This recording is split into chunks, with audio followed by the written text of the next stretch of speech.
Hey guys, this is Bruce Marshall from Simpler Trading, and in today's Simpler Trading tips and tricks video, we're going to be talking about taxes and more specifically how to avoid taxes if possible and how to prepare or plan around your trades around taxes. And very important to know, and a lot of times, during the middle of the year or certain parts of the year, we don't think that much about it. But again, it's very important to plan ahead so that you can eliminate some headaches and that type thing. And that's what we're going to talk about today. So let's jump right in. And I'm going to start here. I've just got a screenshot of Google up here just to have a starting place.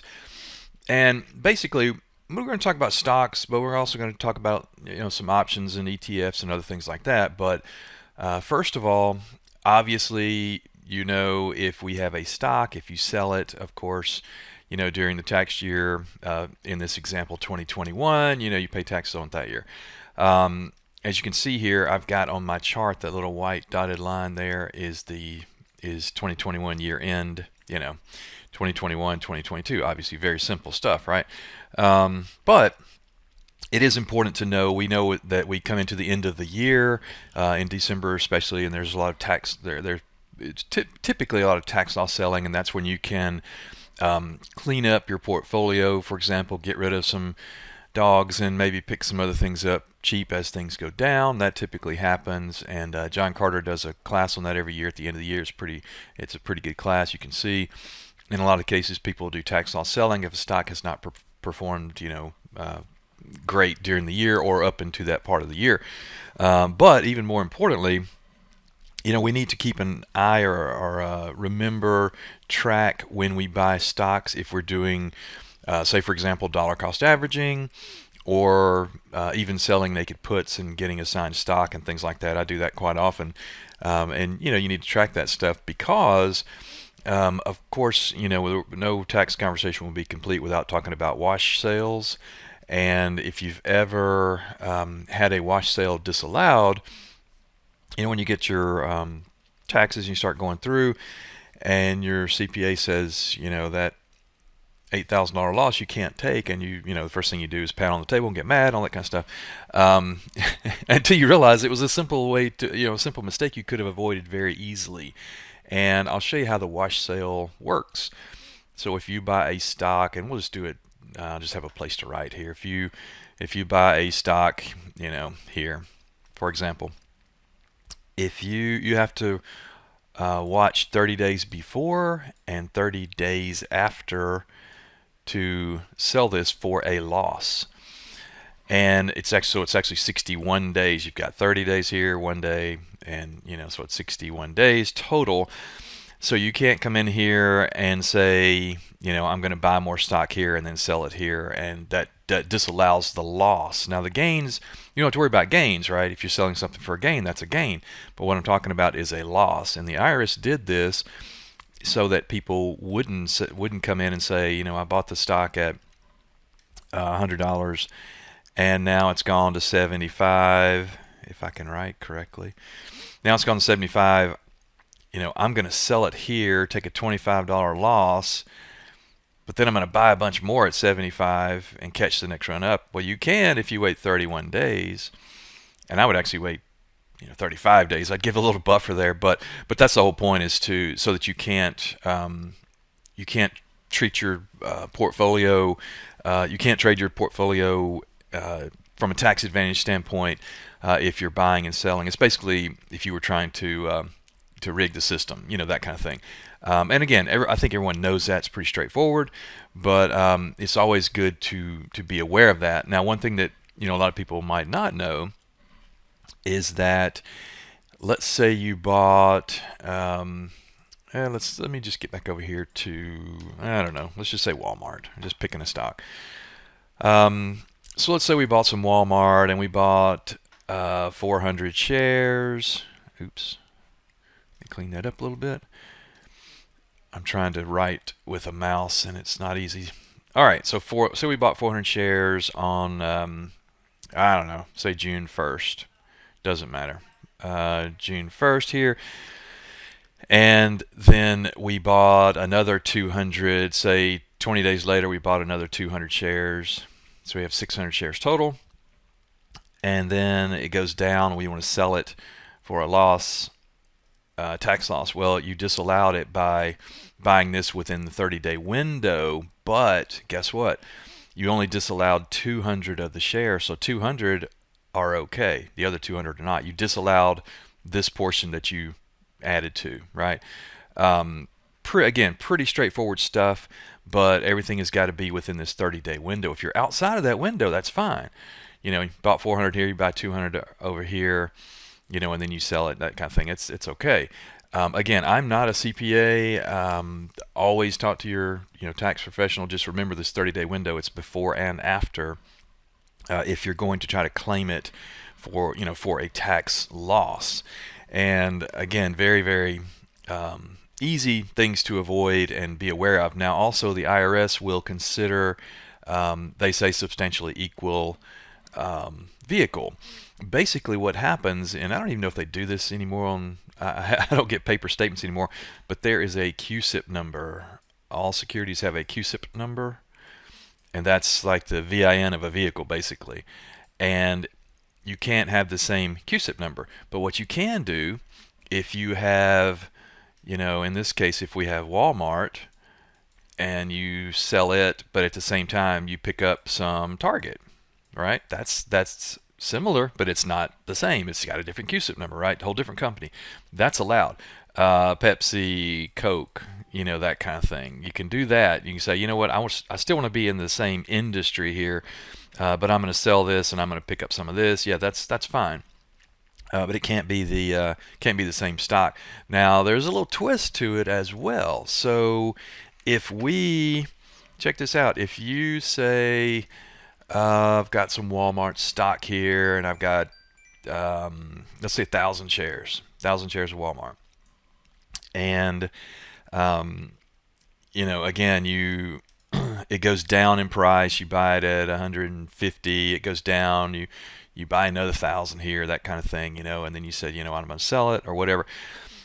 But you say, you know what? I've got a sneaky way to do this. I'm going to buy some call options on Walmart, and I'll sell the stock, but I'll still own the options. So you buy 20 contracts here of call options, so you'll still have some upside exposure, whatever. Won't work, right? That is a substantially equal vehicle. Or you say, you know what, my cost basis here is 150.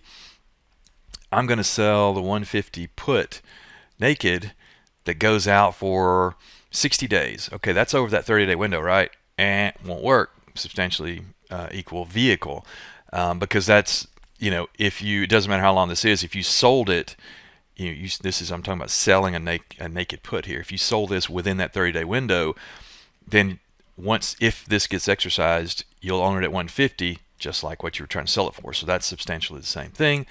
Again, all these are my interpretations of the law, and I've been doing this for a long time, but I'm not an accountant. Again, talk to your accountant and let me know if I'm wrong, but this is the way I've been doing it for a long time. I've had many conversations with lots of tax experts, and this is pretty straightforward stuff. So a long call is virtually the same as stock. You buy a 70 Delta long call, it has an expiration on it, unlike a stock. You sell a naked put, it's basically the same thing. Now there is a little wiggle room here on the sale of the naked puts, and this is kind of weird. I don't know that I would want to test this with the IRS, but they don't say how deep in the money that you can go to be the same or not. So in other words, you could sell, if we're talking about 150 strike price on Walmart, if you sold a $50 naked put, it's $100 lower. That's probably like at a 5 Delta or something like that. A very, very, very, very slim chance of that getting exercised. I believe that's okay. Like I said, I don't know that. I just, in having conversation with accountants, it comes up, how deep in the money, that kind of thing. Again, check with your accountant, and the easiest thing to do is say, you know what, I'll wait 30 days, 31 days, whatever, or I'll go to another vehicle and I'll come back to this one. I'll start trading Target and I'll come back to Walmart in, whenever. And honestly, for our buy and sell purposes, we're not, me, I've been doing this for 34 years now. It's very, very rare that I make an investment decision based on taxes. So I'm looking more at the chart and saying, okay, where am I going to buy and sell this versus, how can I reduce the taxes on it? Unless it's a monster position, I've got $600,000 in a trade and I've got a $150,000 loss that I'm trying to work out or something like that. That's a different story. But anyway, always keep track of your shares, again, especially if you're dollar cost averaging, that type thing, because it will add to your cost basis. Also, if you on the example I showed a minute ago about, if we had 1,000 shares here, and then you added 1,000, or let's do it this way: you had 500 shares here, and then you tried to take a tax loss for it. 500 of these would get disallowed, but the other 500 would not. But guess what? That wash sale actually gets added onto your secondary basis here. The water gets a little cloudy, and again, think about these things ahead of time. What I'm trying to do is to save you headache ahead of time, so that you don't get deep into doing your taxes and it's already done. You've already sold or bought or whatever, and you say, wow, I wish I would have known that, right? So this is a little heads up on that kind of stuff. The other thing is that we talked about options and how you cannot substitute that, but what you can do, and I used to do this all the time back when I was running a large fund portfolio. So if I've got a bunch of Walmart, and let's just say, I don't know, again, 1,000 shares. Let's just keep it on the retail side. Let's get 1,000 shares here, and just say it's August, September, something like that, and I want to sell some of it. It's $150. So I'll say, you know what, I'm going to write a $150 covered call, right? Covered call. Different than a long call, right? Covered call. But guess what? Do I sell it in October, November, December? No, I go to January. You sell it in January. If you get called out, your 1,000 shares gets called out in January. This is 2021. This is 2022. Guess what? You don't pay tax on that until you do your taxes for 2022, which, when does that happen? 2023. So you get a year free ride on paying the taxes on this position for a year. Essentially, right? Versus if you weren't thinking about that, and all this pertains to a taxable account. IRA is different, of course. But if you said, you know what, I'm looking at the chart and I think this is going to be here, whatever, and I sell this in November, and you get called out, well, guess what? Boom, you got to pay taxes for 21 or December. Think about these little simple things you can do, tips and tricks. Every edge you can get helps. If you can delay paying those taxes, obviously it's better. You can do leaps starting like 6 months out. I used to do that to go to June, July. And then I would sell leaps out to January. Of course, you can go up higher in strikes, and you can get paid a little more because you got a lot of time value there.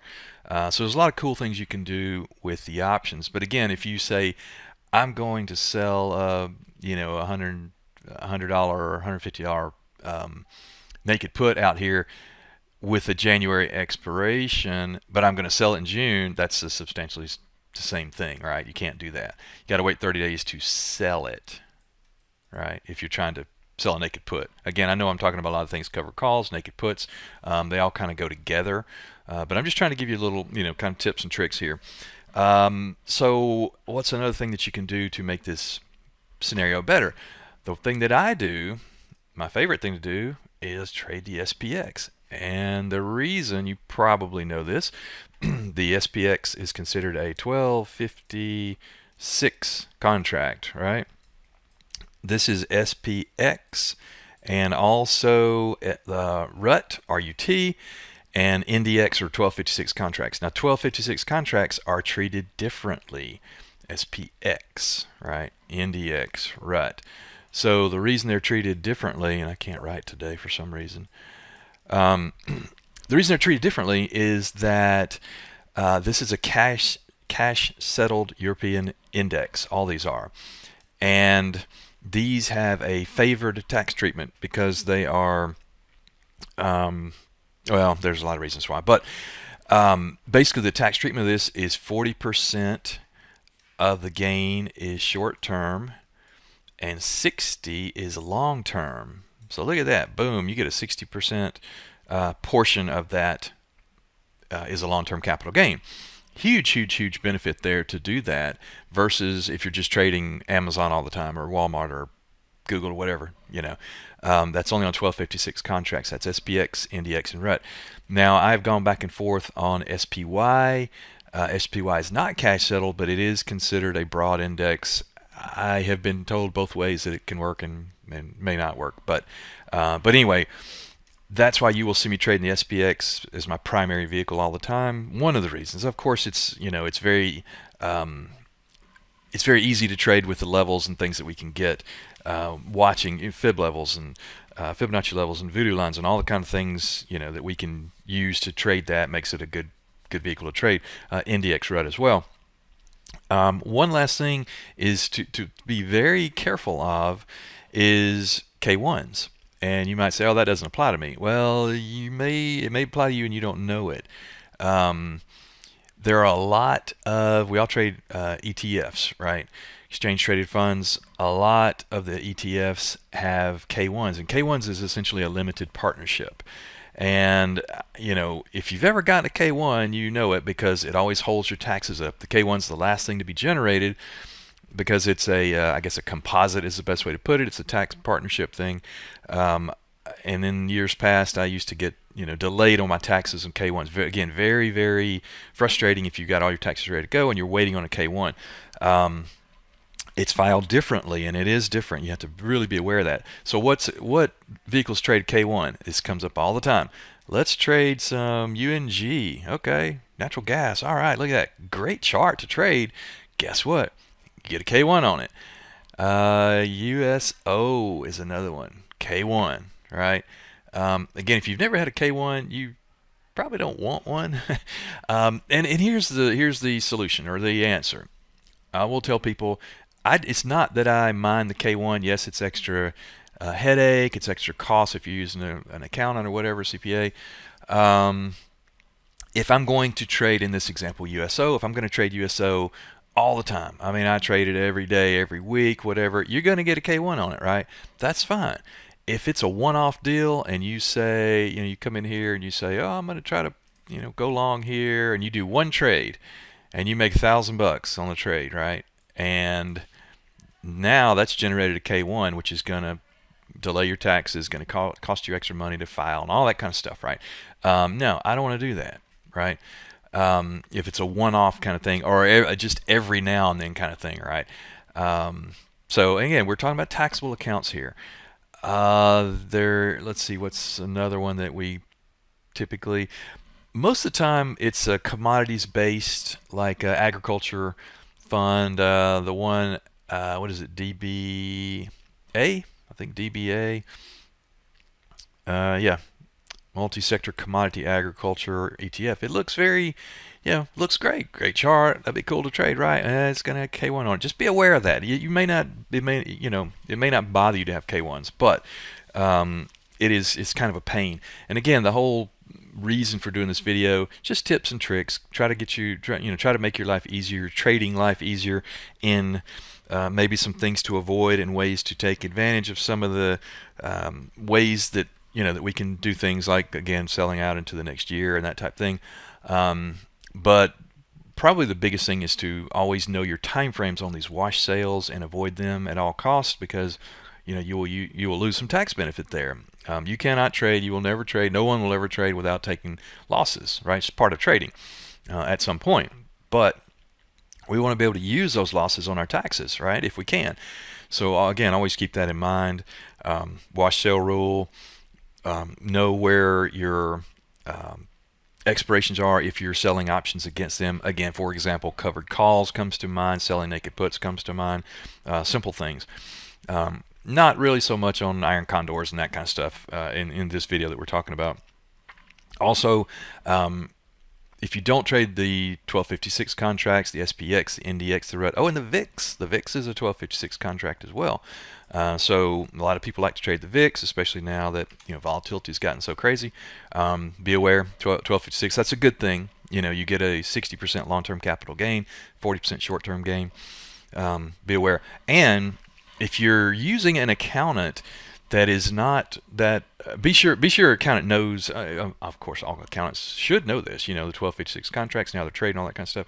But if your accountant doesn't have a lot of clients that actively trade options, they may not.